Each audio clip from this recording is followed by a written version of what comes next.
रवि एक शांत स्वभाव का नौजवान था जो छोटे से गांव में रहता था। उसका बचपन कठिनाइयों में बीता था। पिता एक मामूली किसान थे और मां गृहिणी। बचपन से ही रवि ने अपने माता पिता को संघर्ष करते देखा था। खेत की जुताई से लेकर रात में दिए की रोशनी में पढ़ाई तक हर दिन एक चुनौती थी। लेकिन रवि का सपना था अपनी किस्मत खुद लिखने का। वो कहता था, मेहनत करूंगा तो किस्मत झुककर सलाम करेगी। लेकिन गांव में उसकी सोच का मजाक उड़ाया जाता। लोग कहते, बेटा किस्मत बड़ी चीज होती है, कोई मेहनत से बदल पाया है क्या कभी?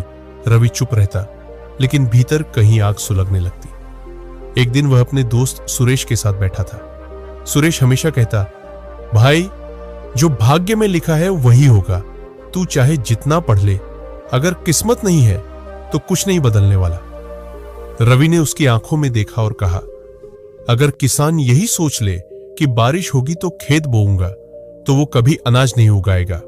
हमें अपना काम करना ही होगा, चाहे बारिश हो या ना हो। कुछ दिनों बाद गांव में एक साधु बाबा आए।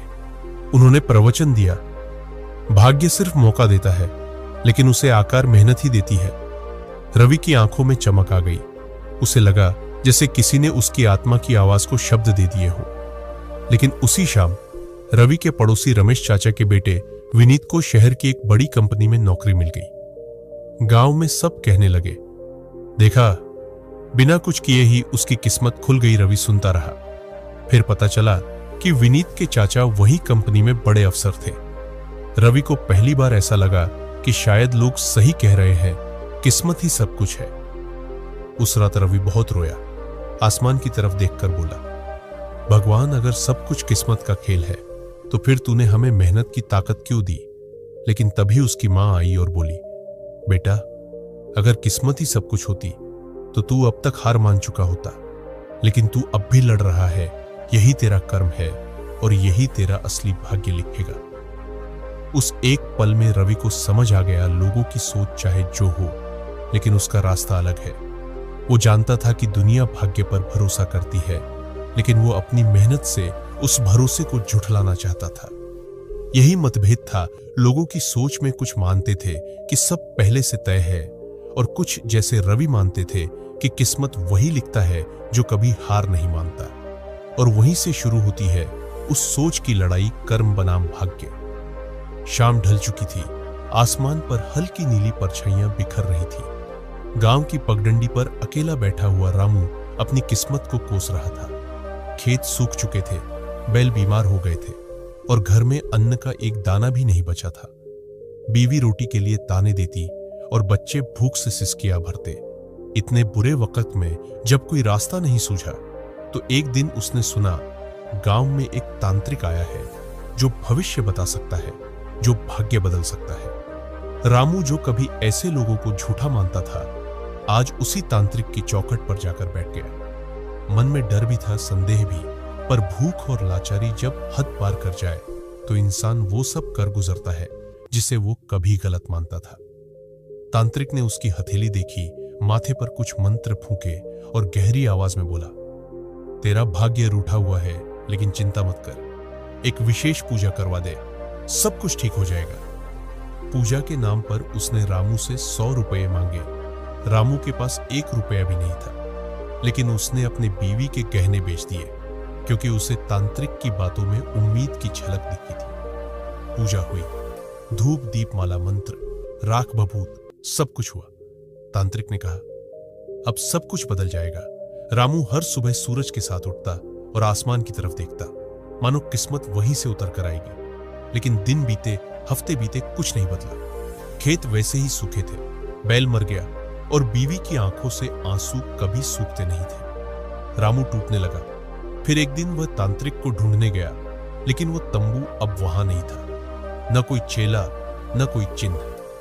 पता चला वो हर गांव में यही करता है, उम्मीदें बेचता है और लोगों की मजबूरी को अपने स्वार्थ में बदल देता है। उस रात रामू बहुत देर तक अपने आंगन में बैठा रहा, आकाश की ओर देखते हुए बस यही सोचता रहा कि क्या वाकई भविष्य कोई देख सकता है?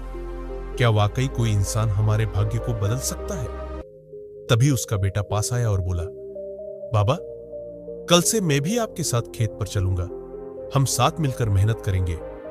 रामू की आंखों से आंसू बहने लगे, दुख के नहीं बल्कि एक सच्चे रास्ते पर लौटने की राहत के। उसे अब समझ आ गया था, भविष्य वो नहीं जो कोई तांत्रिक बता दे, भविष्य वो है जिसे हम अपने हाथों से गढ़ते हैं, अपने पसीने से सींचते हैं और अपने इरादों से संवारते हैं। रात का गहरा सन्नाटा चारों ओर फैल चुका था। चारपाई पर लेटे लेटे सुरेश की आंखें टीन की छत को घूर रही थी, लेकिन उसकी निगाहें कहीं और थी, कहीं उस जगह पर जहां शायद ईश्वर बैठा हो और उसे देख रहा हो। दिल में अजीब सी बेचैनी थी। ऐसा लगता था जैसे कोई सवाल अंदर ही अंदर चीख रहा हो, क्या तू मुझे देख रहा है भगवान? क्या तू सुन रहा है मेरी पुकार? सुरेश एक सीधा साधा इंसान था। जिंदगी ने उसे ज्यादा कुछ नहीं दिया था, लेकिन उसने भी ज्यादा मांगा नहीं था। बस थोड़ा चैन, थोड़ा सम्मान और अपने बच्चों के लिए एक बेहतर कल। लेकिन हालात इतने सख्त हो गए थे कि अब उसके सवाल ईश्वर से तकरार करने लगे थे। एक शाम जब उसके छोटे बेटे की तबीयत अचानक बिगड़ गई और पास में दवा के लिए पैसे भी नहीं थे, तब वो मंदिर की सीढ़ियों पर जाकर बैठ गया। आंखें नम थीं, होंठ सिले हुए थे और दिल एक ही बात कह रहा था, अब तो कुछ कर। वो कोई चमत्कार नहीं चाहता था, बस एक इशारा, कोई हल्का सा संकेत कि ईश्वर अब भी उसकी जिंदगी में मौजूद है। वहीं बैठा हुआ वो मंदिर की घंटियों की आवाज सुन रहा था। अचानक हवा का एक झोंका उसके चेहरे से टकराया और मंदिर के द्वार से एक बुजुर्ग अंदर आए। उनके हाथ में कुछ दवाइयां थीं। उन्होंने सुरेश को देखा और बोले, बेटा, ये दवाइयां किसी और के लिए लाया था, लेकिन लगता है भगवान ने तुम्हारे लिए भेजी है। सुरेश कुछ नहीं बोल पाया, बस आंखों से अश्रुओं का सैलाब बह निकला। वो पल, वो छोटा सा क्षण जब बिना कहे उसकी पुकार का उत्तर मिला, सुरेश के लिए किसी करिश्मे से कम नहीं था। उस दिन उसके अंदर कुछ टूटकर बिखर भी गया और कुछ जुड़ भी गया। उसे पहली बार महसूस हुआ कि ईश्वर कहीं बाहर नहीं बल्कि भीतर बैठा है। जब इंसान सच्चे दिल से पुकारता है तो जवाब जरूर आता है, कभी किसी अजनबी की मदद में, कभी किसी दोस्त की मुस्कान में, तो कभी अपने ही बच्चों की मासूम बातों में। सुरेश ने उस दिन जाना कि ईश्वर से संवाद करने के लिए किसी भाषा की जरूरत नहीं होती और न ही किसी विशेष जगह की। कभी कभी तो एक गहरी खामोशी ही सबसे बड़ी प्रार्थना होती है, और जब दिल सच्चा हो तो उत्तर जरूर मिलता है। उस दिन से सुरेश ने मंदिर जाना कम कर दिया, लेकिन अपने मन के अंदर भगवान को महसूस करना शुरू कर दिया। अब हर कठिनाई में वो चिल्लाता नहीं, बस आंखें बंद कर लेता है और खुद से कहता है, वो सुन रहा है, मुझे पता है वो यही कहीं है। धीरे धीरे शाम का सूरज ढल रहा था। आसमान पर हल्की नारंगी आभा फैल चुकी थी और ठंडी हवा पेड़ों की पत्तियों को सरसराने लगी थी। उस दिन रामकिशोर जैसे भीतर से पूरी तरह टूट चुका था। हाथों में अपनी पत्नी की दवाइयों की पर्ची थी और जेब में केवल कुछ मुड़े टुड़े सिक्के। वो दवा की दुकान के सामने खड़ा रहा, जैसे कोई उम्मीद लिए हुए कि शायद दवा वाले की नजर में तरस उतर आए। लेकिन दुनिया इतनी भी रहमदिल नहीं होती। रामकिशोर एक मेहनती मजदूर था, जो दिन भर ईंटें ढोता और रात को अपने बीमार बीवी बच्चों के सिरहाने बैठकर दुआ करता। वो पढ़ा लिखा नहीं था, लेकिन उसे भरोसा था कि ऊपर कोई जरूर बैठा है जो सब देख रहा है। पर आज वो भरोसा भी डगमगाने लगा था। उसे लगने लगा कि शायद ईश्वर थक गया है उसकी प्रार्थनाएं सुन सुनकर। पल पल उसकी आंखें नम होती जा रही थीं। उसने आसमान की ओर देखा और बुदबुदाया, क्या तू सिर्फ उन लोगों की सुनता है जिनके पास देने को कुछ हो? मैंने तो तुझे हमेशा अपने आंसू दिए हैं, क्या वो काफी नहीं थे? तभी पास से एक गाड़ी गुजरी और एक आदमी ने रामकिशोर को पुकारा। वह कोई पुराना जानने वाला था, जो कभी रामकिशोर के साथ काम करता था। बातचीत में जब उसे रामकिशोर की परेशानी का पता चला, तो उसने बिना कुछ पूछे अपने बैग से पैसे निकालकर उसकी हथेली पर रख दिए। ले भाई, भगवान ने मुझे भेजा है। शायद वह मुस्कुराया और चला गया। रामकिशोर वहीं खड़ा रह गया। उसकी आंखों से टपकते आंसू अब पीड़ा के नहीं थे, वो कृतज्ञता के आंसू थे। वो जान गया था कि ऊपर कोई है जो तब आता है जब इंसान का धैर्य आखिरी सीढ़ी पर पहुंचता है। ईश्वर ने भले ही खुद आकर उसकी मदद न की हो, लेकिन उसने किसी और को भेज दिया था। उस दिन रामकिशोर ने महसूस किया कि भगवान कभी देर नहीं करता। उसकी मदद ठीक उसी वक्त आती है जब इंसान को सबसे ज्यादा उसकी जरूरत होती है। बस हमारी नजरों को उस मदद को पहचानने की समझ होनी चाहिए। अब हर दिन जब रामकिशोर मंदिर जाता है तो वो मूर्ति के सामने खड़े होकर कोई मांग नहीं करता। वो बस आंखें बंद करता है, एक हल्की सी मुस्कान चेहरे पर लाता है और कहता है, तू समय पर आता है प्रभु, तू हर बार आता है। सुबह का समय था। गांव की मिट्टी में ठंडी नमी थी और चारों ओर हल्की हल्की धुंध फैली हुई थी। ऐसी ही सुबहों में शिवनाथ अपने खेत की ओर जाया करता था, लेकिन आज उसका मन भारी था। उसकी आंखों में नींद नहीं, चिंता थी। उसके बेटे की तबीयत कई दिनों से खराब थी और इलाज के लिए पैसा कहीं से नहीं जुट पा रहा था। एक गरीब किसान के पास खेत के सिवाय और क्या होता है, और वो भी अब सूखे की मार से बंजर हो चला था। शिवनाथ की पत्नी रात भर बेटे के सिरहाने बैठी रही थी और अब थकी हुई आंखों से पति की ओर देख रही थी। कुछ होगा ना शिवनाथ? उसने कांपती आवाज में पूछा। शिवनाथ ने मुस्कुराने की कोशिश की पर आंखें झुक गईं। वो बोला नहीं, बस चुपचाप बाहर चला गया। सड़क पर चलते हुए वो मंदिर के सामने रुका।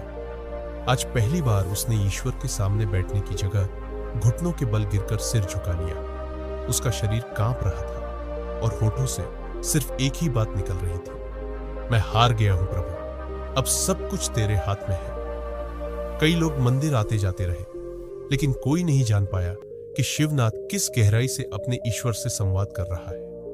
वह कहता रहा, मैंने तुझ पर भरोसा किया, हर दिन खेत में मेहनत की, झूठ नहीं बोला, किसी का हक नहीं छीना, फिर भी आज मैं अपने ही बेटे के लिए बेबस खड़ा हूं। क्या यह वही न्याय है जिसकी तू बात करता है? वो वहां घंटों बैठा रहा। आंखें सूख चुकी थी, लेकिन दिल में अभी भी एक चिंगारी बाकी थी, उम्मीद की, भरोसे की। जब वो उठा तो उसके कदम भारी नहीं थे। वो चलने लगा जैसे किसी अनदेखी शक्ति ने उसे सहारा दे दिया हो। उस दिन दोपहर में गांव में एक सरकारी अधिकारी आया।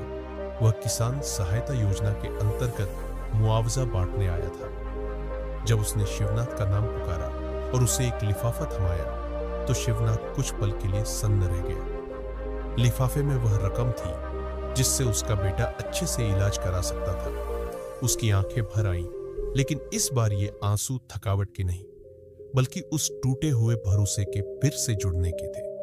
उसने आसमान की ओर देखा और जैसे अपने भीतर से एक आवाज आई, मैं तुझे परीक्षा में जरूर डालूंगा, लेकिन तुझे कभी अकेला नहीं छोड़ूंगा। इस कहानी में शिवनाथ की चुप्पी और आंखों के आंसू हमें यह समझाते हैं कि जब भगवान हमें आजमाते हैं तो वे हमारे विश्वास की गहराई को परखते हैं। वह देखना चाहते हैं कि तूफानों में भी हम उनका हाथ थामे रहते हैं या नहीं, और जब हम टूटने ही वाले होते हैं तभी वो अपनी मूक मौजूदगी से हमारी झोली भरोसा से भर देते हैं। शिवनाथ की इस कहानी का निष्कर्ष अत्यंत मार्मिक, भावनात्मक और गहराई से जुड़ा हुआ है। यह केवल एक किसान की व्यथा नहीं, बल्कि हर उस व्यक्ति की कहानी है जो जीवन के किसी मोड़ पर टूट जाता है, हार मान लेता है, पर फिर भी ईश्वर के प्रति अपनी आस्था नहीं छोड़ता। यह उस विश्वास की कहानी है जो कई बार परिस्थितियों के अंधेरे में खो जाने को होता है, लेकिन फिर भी अपने अंतर मन में एक धीमी सी लौ के रूप में जलता रहता है। शिवनाथ ने जब हर द्वार खटखटा लिए, जब हर उम्मीद टूटती नजर आई, तब वह केवल ईश्वर के पास पहुंचा, न किसी उम्मीद के साथ, न किसी शिकवे के साथ, बस पूरी निस्वार्थता से, एक टूटे हुए इंसान की तरह। वो आंसू जो उसने मंदिर में बहाए, वो शब्द जो उसके होंठों से निकले, वो खामोशी जो उसकी आंखों में थी, वो सब एक ऐसी प्रार्थना बन गए जिसे शब्दों की जरूरत नहीं थी। और शायद यही उस प्रार्थना की ताकत थी। इस कहानी से यह समझ आता है कि जब इंसान का मन कमजोर होता है, जब हर रास्ता बंद हो जाता है, तो ईश्वर उसकी परछाई बन जाता है, चुपचाप साथ चलने वाला। लेकिन ईश्वर की यह परछाई तभी दिखती है जब हम आंखें बंद कर पूरे दिल से उसकी ओर रुख करते हैं। ईश्वर की परीक्षा अक्सर कठिन होती है। वो सीधे मदद नहीं करता, लेकिन वो उन हालातों को बदल देता है जो इंसान की हिम्मत को कुचल रहे होते हैं। शिवनाथ के जीवन में जो मोड़ आया वह केवल एक मुआवजा भर नहीं था, वह उसकी आस्था की जीत थी। एक ऐसा क्षण जब ईश्वर ने दिखाया कि वह भले ही देर करे लेकिन अंधेर नहीं करता। यह कहानी यह भी सिखाती है कि जो अपने कर्मों में सच्चा होता है, जिसकी नीयत में खोट नहीं होती, उसे देर से ही सही पर न्याय जरूर मिलता है। हम यह भी देखते हैं कि भगवान की कृपा किसी तामझाम या दिखावे की पूजा से नहीं आती, बल्कि सच्चे हृदय से निकली पुकार से आती है। जब हम दिखावे से हटकर भीतर से पुकारते हैं, जब हमारी आत्मा रोती है और हम पूरी विनम्रता से खुद को ईश्वर के सामने समर्पित करते हैं, तभी वह हमारे जीवन में प्रवेश करता है। शिवनाथ की तरह हम सभी अपने जीवन में कई बार ऐसे मोड़ों पर आते हैं जहां उम्मीद की कोई किरण नहीं होती, लेकिन अगर हम तब भी अपने विश्वास को जिंदा रख सके, अगर हम यह समझ सके कि यह समय ईश्वर की परीक्षा है, तो यकीन मानिए हर अंधेरा अंततः उजाले में बदलता है। और यही इस कहानी की सबसे बड़ी सीख है। भरोसा रखो, क्योंकि ईश्वर हमेशा हमारे साथ होता है, बस उसकी योजना हमें तुरंत समझ नहीं आती।